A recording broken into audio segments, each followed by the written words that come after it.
jafnrétti hefur svo stóra þýðingu. Í rauninni bara að gagnkvæm virðing sé alltaf það fyrsta sem við pælum í þegar við hittum nýtt fólk og í bara samskiptum almennt. Og við séum ekki að dæma fólk út frá hlutum sem að skipta í rauninni engu máli.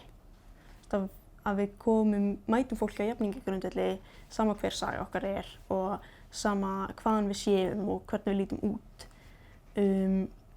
Og að við fáum jöfn réttindi og tækifæri sama hver bakgrunnurinn okkar Þannig þetta kannski svona svolítið idealistisk hugmynd einhvern veginn. En hún hljómar samt bara svo eðlileg einhvern veginn þegar maður segir þetta svona upphátt þó þetta sé svo fjarri raunveruleikanum.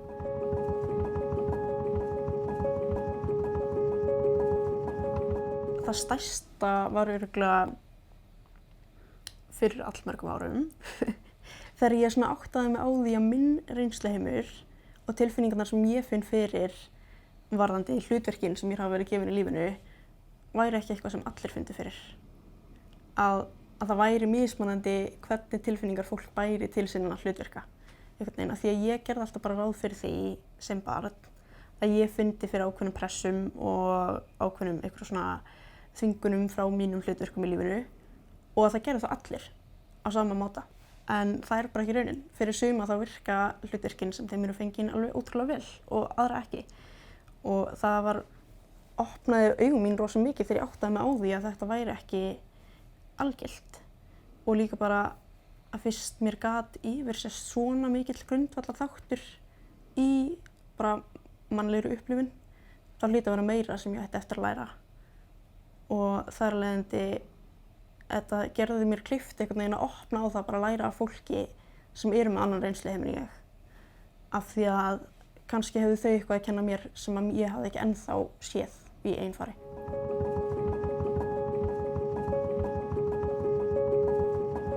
Bara svona að vera náttúrulega fædd og uppalið á Íslandi. Báðir foreldrar mínir eru háskólagengnir og það var alltaf bara frekar bara eðlileg einhvern veginn svona hugmyndum mín á framtíð að ég myndi fylgja í þeirra spor. Ég var alið upp sem stelpa og það var bara gert ráð fyrir því að það passaði og svo margt mikið fleira að passa inn í fjölskylduna og að vera líkt systkinum mínum og alls konar svona hugmyndir sem fólk fær mann bara út frá því hvar maður fæðist og hvernig. Og mér fannst sum þeirra virkuðu mjög vel. Ég í háskólanámi í dag og það hentar mér vel að fylgja spor foreldra minna að því leyti. En ég ekki kona í dag og það hendaði mér ekki vel.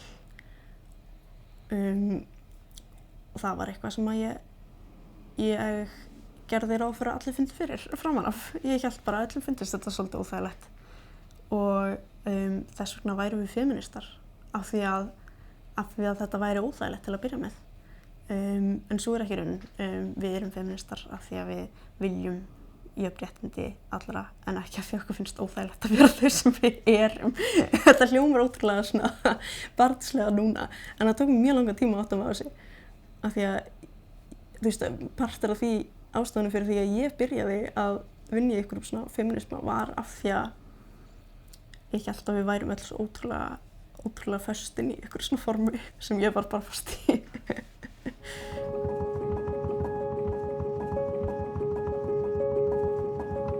Það þarf mikið meira en eitthvað svona jöfn laun og að allir geti fengið menntun og svona. Það stórt skref í áttina að jafnrétti en til þess að við náum jafnrétti þvert á alla aldurshópa, allt þjóðerni og svo framvegis þá þarf bara að eiga sér stað massíf hugarfarsbreyting. Bara að við hættum að gera ráð fyrir því að við getum vitað eitthvað fólk bara út frá því hvernig það lítur út, hvernig það talar, hvernig það passar inn í okkar reynsluheim. Við þurfum að þróa með okkur sem samfélag þessa hugsjón að okkar reynsluheimur alveg jafn mikilvægur, merkilegur og næsta manns og þeir eru allir mismunandi og það er engin réttur eða ekki svona, eða þeir eru allir jafnréttir kannski frekar og að mæta fólki bara með virðingu og opnum hug og ég held að það er líka styðsta leiðin að öllum þessum hlutum eins og bara jöfnum launum fyrir alla og tækifærum og slíku. Það er allt eitthvað sem myndi koma með ef við myndum einbeita okkur að því að virða hvert annað sem manneskjur fyrst og svo eitthvað svona sem alla flokkana sem við flokkum fólk í. Og það er alls konar flokkar sem við flokkum fólk í sem skiptingu máli eins og við lítum ekkert á einhvern mann út í bæ og hugsa hann er rauðhærður, hann verður ekki góður lögmaður, skilur við. Þannig það er alveg eins astnalegt ef maður pælir í því að vera eitthvað svona já, hann fæddist hérna í Úkraínu, þá verður hann ekki góður lögmaður eða hann er trans, þannig hann verður ekki góður lögmaður. Þetta er alveg jafn fáránlegt.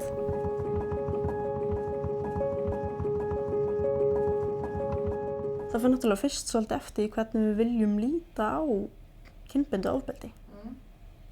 Er það ofbeldi sem er bara gagnvart konum, framkvæmt á körlum? Er það ofbeldi sem er allt ofbeldi sem fólk í minnihlutahópum verður fyrir? Allir minnihlutahópar sem eru ekki sísmenn? Af því að það er eini kynbundni hópurinn sem er ekki minnihlutahópur.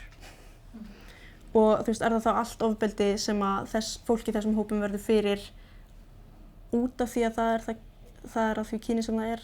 Eða er það bara allt ofbeldi sem þau verða fyrir? Af því að það er alltaf einhvern veginn smá tengt kyninu þeirra þó það sé kannski ekki fókuspunkturinn. Og ég held ef við lítum á þetta í svona stærsta samhengi þá held ég að það sem við getum gert sem samfélag er að vinna áfram í því sem við höfum verið að vinna í jafnrétti og slíku og hvort sem það sé launajafnrétti eða jöfn sýnileiki fólks eða að hafa fólk af öllum hópum inni, bara inn á þingi og í sjónvarpi og í fréttum og sýnilegum stöðum og hvað þá í svona grundvallarstöðum eins og kennslu og löggjöf og slíku. Ég held að við þurfum að einbeita okkur meira af því akkurat að það sé fyrirmyndir af öllum kynbundnum minnihlutahópum sem eru margir en það er ekki bara konur og það er ekki bara konur og transfólk heldur er það bara fullt af hópum að passa að raddir allra séu settar á samstall þegar kemur að hlutum sem eru mikilvægir fyrir framtíðina og þá fyrst getum við farið að ala upp næstu kynslóð barna og slíkt og þau munu ekki kannast við það órétti sem við höfum fundið fyrir sem fólk sem býr í dag. Ég hefði örugglega sagt sem 10 ára barn að það væri rosa gott jafnrétti á Íslandi og ég finn ekki fyrir neinum fordómum en það var líka bara af því að heimurinn minn var skekktur þannig. Og við búum öll í einhvers konar skökkum heimi hvað varðar jafnrétti. Það er enginn sem lifir í dag sem að getur sagt til fulls að þau séu jöfn öllum öðrum. Og það er alveg já, þá erum við náttúrulega öll svolítið einhvern veginn að finna upp hjólið af því að það er enginn einhvern veginn með fyrirmynd af þessu.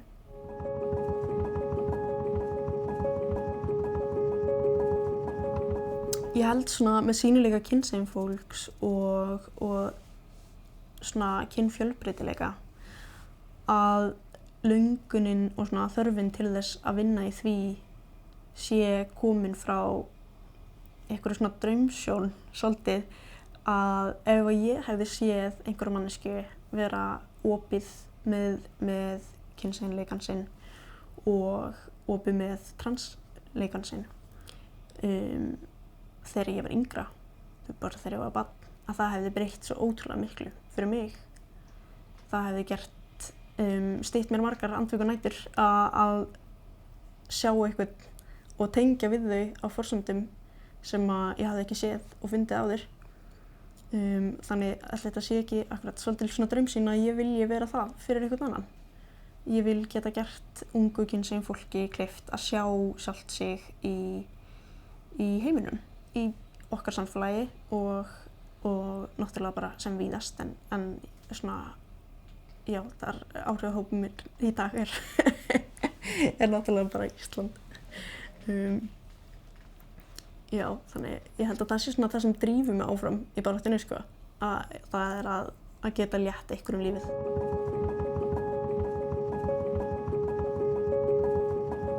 Já, þetta skilar algjörlega strax miklum árangri, sko. Þú veist, ég hef talað við mörg ungmennin og ekki svo ungmennin sína kynupplifun og þeirra vegferð. Bæði fólk sem ég hef þekkt lengi og fólk sem ég hef aldrei talað við áður, sem hefur bara haft samband upp úr þurri, sko. Og það er náttúrulega bara, þú veist, mér finnst það frábært og það er algjörlega einhver vinna sem ég er til að leggja mig að vera til staðar fyrir þessa krakka og fólk. Bara því að það er gríðarlega mikilvægt. Þetta er einhvern veginn öðruvísi en minnihlutahópar eins og þjóðerni eða litarhaft eða slíkt, af því að þetta erfist ekki í fjölskyldum og þú ert oft á tíðum eina transmanneskjan í þinni fjölskyldi og þar af leiðandi getur ekki oft á tíðum reitt eins mikið á þau bara hvað varðar visku og einhvern veginn svona lausnir á vanda. Og þannig það er mjög mikilvægt, finnst mér, að fólk viti hvert á að leita og þú veist, að við hjálpumst að einhvern veginn. Og ég gerði þetta líka alveg þegar ég var svona 8 á mínu. Þú veist, ég hafði algjörlega samband við bláu kornutt fólk og var eitthvað svona, viljið hjálpa mér að finna út úr þessu. Og það hjálpaði mér mikið, þó að það væri ekkert endilega fólk sem er nákvæmlega eins og ég og ekkert endilega með sömu kynupplifun, bara að vita að það væri annað fólk sem var að upplifa eitthvað svipað. Það var nú hjálpið því. Þú veist, fyrsta fólki sem ég talaði þetta við voru foreldrar mínir, eða svona sem ég ræddi þetta í dýpt, sko. Og þau hefðu náttúrulega bara enga hugmynd hvað þetta segir mér og hvað ég ætti að gera, því að þau skildi ekki einu svona orðin sem ég sagði, skilju. Og það var mjög erfitt að finna svona fólki sem hafði kennt mér allt á lífið og, þú veist, myndað mína heimsmynd. Kynna allt í einu minna en ég í einhverju svona skipti mér svona miklu máli. Þú veist, það hefur breyst ansi hratt núna, þú veist, að það hefur orðið mikil vitundavakning í samfélaginu og ég vissum að langflestir foreldrar í dag myndu vita hvað börnin eru að vera að tala ef þau kæmu út sem kynsegin. Það hefur gerst frekar hratt. Þú veist, það er ekki það mörg ár síðan ég kom út, það eru kannski 5 ár, mesta lagi, sko, 4 ár. Og það eru bara gríðarlegu munur núna, sko. Alveg bara massífur. Á fjölda fólk sem skilgreinir sig svona, fjölda fólk sem eru opið með það, á umræðinu í samfélaginu. Þó það hafi ekkert endilega seitlað svona niður í, þú veist, stofnanaformið, sko, að þá er það samt, það er huglegt munur, sko.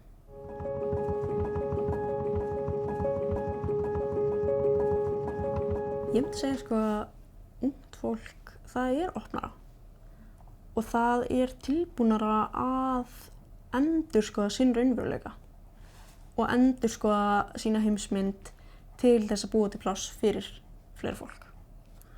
Og það er ekkert bara því að þau eru ung og eiga léttara með að læra og það er styttra síðan þau voru að læra málfræði eða eitthvað þannig sem að fólk bendir stundum á. Held ég meira að það sé bara, þetta er bara kúltúr sem að lifir meðal ungs fólks að vera tilbúin í inngildingu á öðru fólki. Mikið meira en eldri kynslóðir og ég held að það sé að miklu leyti internetinu að þakka að við ólumst upp og erum enn að alast upp í mikið stærri og opnari heimi en fyrir kynslóðir sem hefur þetta í för með sér, allavega á Íslandi. Þá er það algjörlega það sem það hefur gert, er að opna fólk fyrir einhvern veginn nýju hlutum og gera þau tilbúnari að takast á við eitthvað svona nýtt. Og ég held líka að það sem að sko aðgreinir aðalega fullorðið fólk eldri kynslóðir og yngri kynslóðir í þessu sé frumkvæðið. Af því að ungt fólk hefur oft á tíðum frumkvæði í því að fræða sig þessa hluti. Hvort sem það séu hinsegin málefni eða innflytjendamálefni eða pólitík eða hvað, að þá eins og það sé mikið meira frumkvæði og meiri vilji til þess að skilja hlutina og líka lesa þá á eigin forsendum. Að ef einhver kæmi og kynnti sig sem kynsegin fyrir þeim og þau hefðu aldrei heyrt það, þá eru mikið meiri líkur á að þau myndu fara og fletta því upp á netinu og lesa það og fræða sig þannig en einhver manneskja af eldri kynslóðum. Manneskjur af eldri kynslóðum eru mikið líklegri til þess að segja nú það, ég veit ekki hvað það er. Og ef að manneskjan sem kynnir sig segir ekkert meir, að láta það bara liggja þar. Og þó þau séu kannski hlynnt jafnrétti og jafnvel berjast að einhverju leyti fyrir því, að þá eins og þau gera sér oft á tíðum minna grein fyrir því að ábyrgðin á okkur öllum. En ekki bara á fólkinu sem verið að búa til fyrr.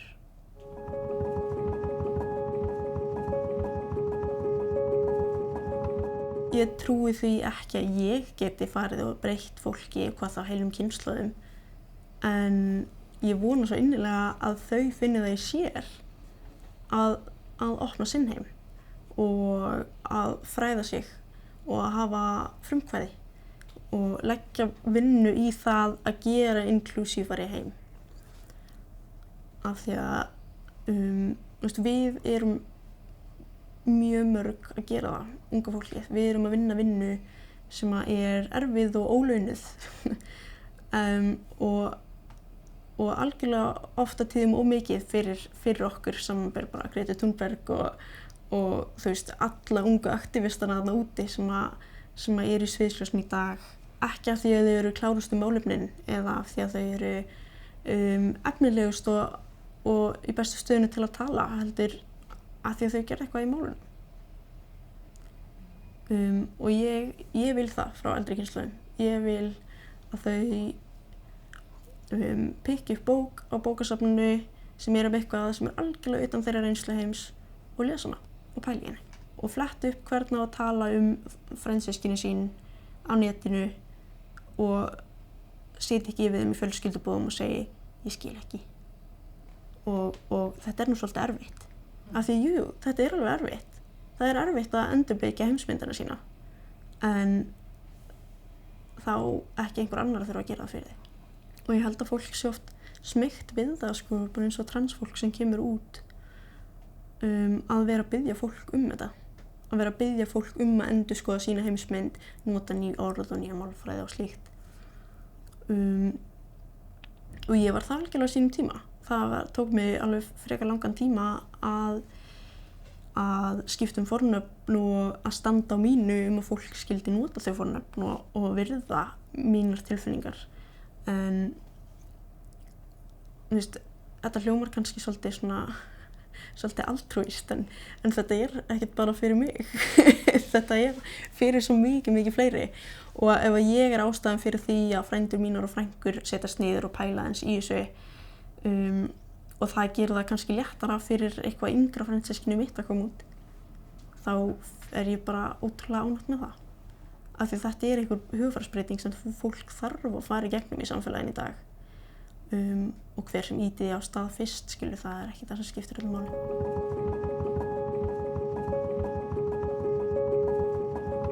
Ég myndi ráðleggja eldri kynslóðum að fræða sig og vera með frumkvæði fyrir því að fræða sig. Og ef þið vitið ekki hvernig skal leita upplýsinga eða hvernig skal googla og fletta upp á bókasafninu, þá getið þið spurt yngri kynslóðirnar að því, í staðan fyrir að spyrja þau að öllu sem þið myndið annars finna á bókasafn.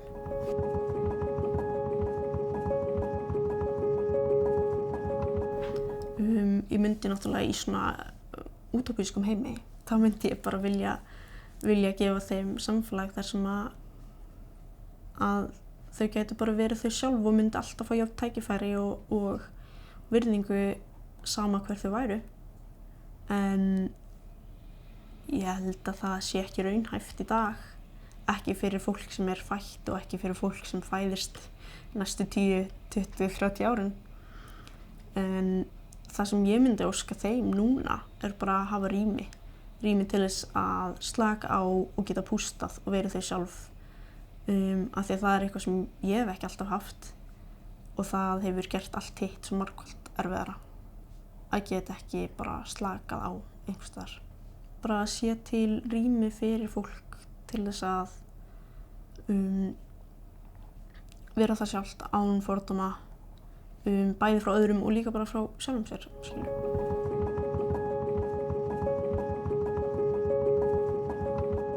Ég myndi segja algjörlega 100% að þetta séu samtvinnaðir hlutir. Við getum ekki náð fram réttindum eins hóps án þess að ná annars. Af því þá það ekki jafnrétti. Ef konur væru skyndilega á morgun á sama stall og karlar, þá hefðum við ekki náð jafnrétti. Við hefðum náð jöfnuði á réttindum tveggja kynja, en við getum ekki sagt með sanni að það væri jafnrétti. Þannig ég vil meina að þetta sé algjörlega samtvinnað. Og ég held að það sé aldrei möguleiki á að vera eitthvað svona equal but separate, að vera jöfn en aðskilin. Ekki á meðan við búum á einni plánetu, skilu. Við deilum þessum heimi og þessu samfélagi og það engin leið til þess að aðskilja það einhvern veginn í jöfnuði. Þannig ég held að það sé fyrir bestu að stofnanir eins og Young Women sé að vinna fyrir réttindum ekki einungis kvenna heldur minnihlutahópa í heild. Af því að þetta allt samtvinnað. Og þörfin fyrir stofnanir eins og þessar verður ekki uppburin þó það náist jafnrétti karla og kvenna.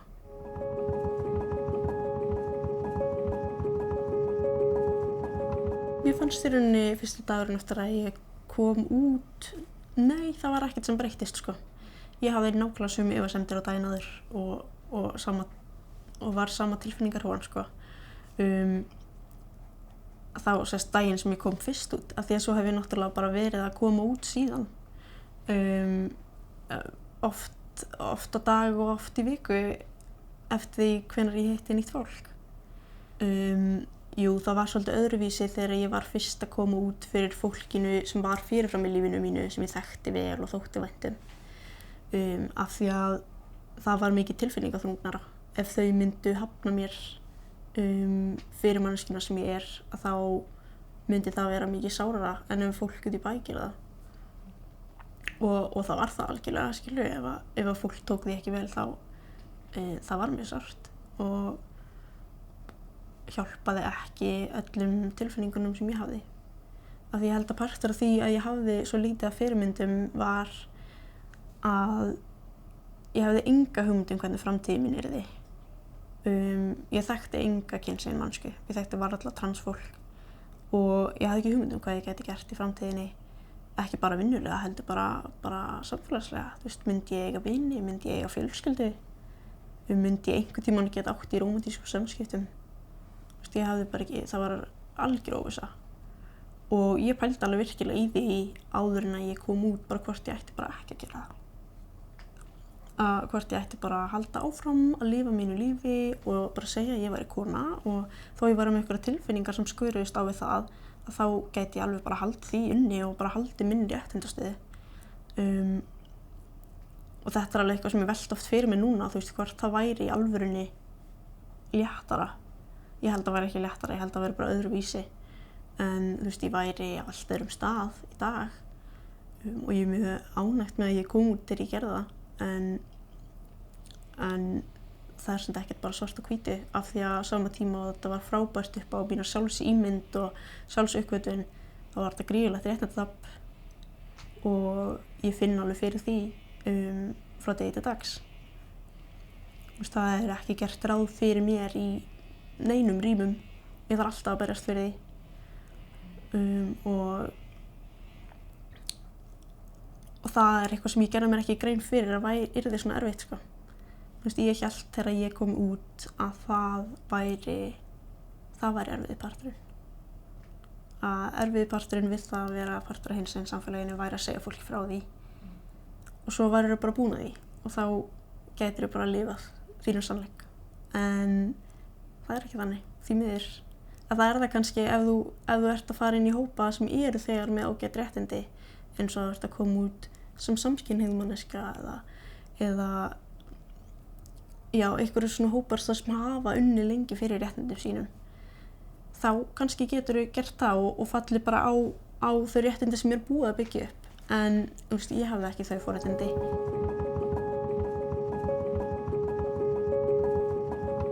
Það hefur rosalega mikil breyting orðið á stuttum tíma í samfélagslegum skilningi. En hún alls ekki komin niður á stofnana level. Og þú veist, það komu lög inn í gegnum kynrænt sjálfræði þarna fyrir, hvað ætli það sé, orðin 2 ár núna, nárum því. Og þau breyttu miklu aðal út af umræðinni, en lögin sjálf, þau ekkert frábær fyrir kynsegin fólk. Þau rauninni bara frekar heftandi. Af því að, jú, þú getur fengið hlutlausa kynskráningu, en það líka mjög mikið réttindatap á alþjóðlegum grundvelli. Það þýðir að þú getur ekki ferðast til sumra landa, það mætti náttúrulega handtaka í sumum löndum, bara út frá því hver þú ert og það stendur þarna svart á hvítu líka. Og hvað þá að því að það var skrifað í þessum lögum að allar opinberar stofnanir og slíkt skyldu þá hafa þennan möguleika í sínum formum. En það alls ekki raunin.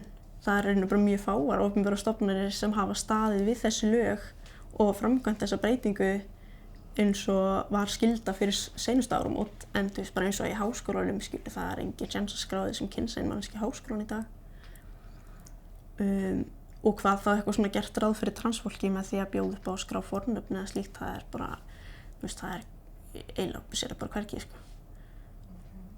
Og fólk ber fyrir sig náttúrulega á stofnanir vinna hægt og að þetta sé flókið og erfitt, en þú veist, raunin að þetta er ekkert erfitt. Þetta snýst bara virðingu og hvað telur mikilvægt.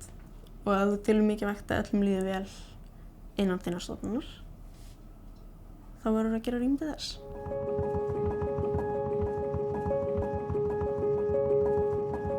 Sko, ég væri mjög til í ef ég sæi bara efnislegt pláss fyrir mig. Það er kannski ekki besti hluturinn til að breyta, en það væri bara rosalega þægilegt að geta labbað inn í sundlaug og farið bara í kynlausan klefa.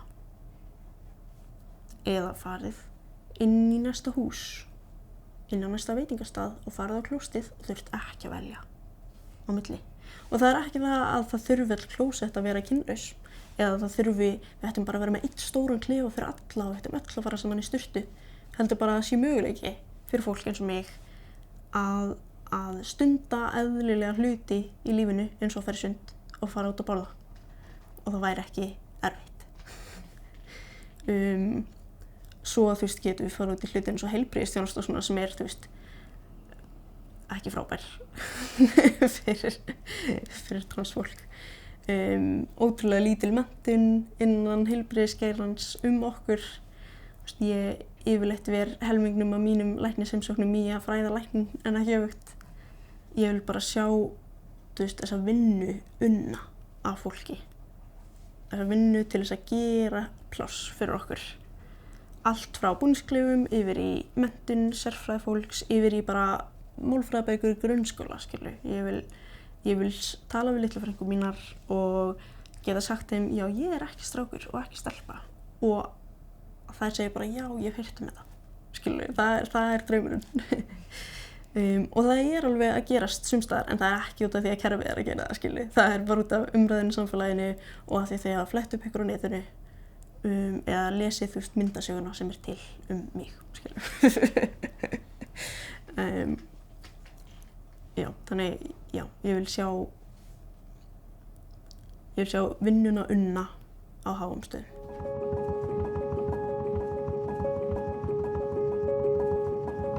Mér fannst frekar létt að skipta fornafn fyrir mig. Ég byrjaði á því þegar ég var að velta þessu fyrir mér og áður en ég ræddi það við fólk og þá ég skrifaði mikið í dagbók á þessum tíma. Þannig ég breytti bara hvernig ég talaði mig í dagbókinni. Og það kom mjög náttúrulega. Og ég efaðist mjög mikið hvort ég ætti að skipta fornafn af því ég hafði ekkert fundið fyrir miklum óþægindum af mínu fyrra fornafni fannst mér til að byrja með. En svona þegar ég prófaði þetta þá fattaði ég hvað þetta var mikið léttara. Eða þú veist, hitt var alltaf eitthvað svona byrði sem ég var að bera og þetta var mikið auðveldara. Og ég held að þú veist, þetta er ekkert sem er eitthvað flóknara en hver önnur málbreyting í tungumálinu. Og ég er ekkert sem fólki ofviða, skilur, alls ekki. Það sem fólki oft ofviða er að gera sér grein fyrir því að þú þarft ekki bara að læra nýja málfræði, þú þarft að læra nýtt hugarfar. Það sem kemur í veg fyrir að fólk getur notað mín fornöfn yfirleitt ekki að þau séu léleg að fallbeygja eða þau hafi aldrei talað barn í hvorugkyni. Það er það að þau eru erfitt með að aðgreina hugmyndir mig sem tengda karlkyni eða kvenkyni og bara öðru hvoru. Og ég held að þú veist, því náttúrulega sýnilegri sem við verðum sem samfélagshópur og því meiri tíma sem að þetta verður normaliserað þá kemur þetta hægt og rólega.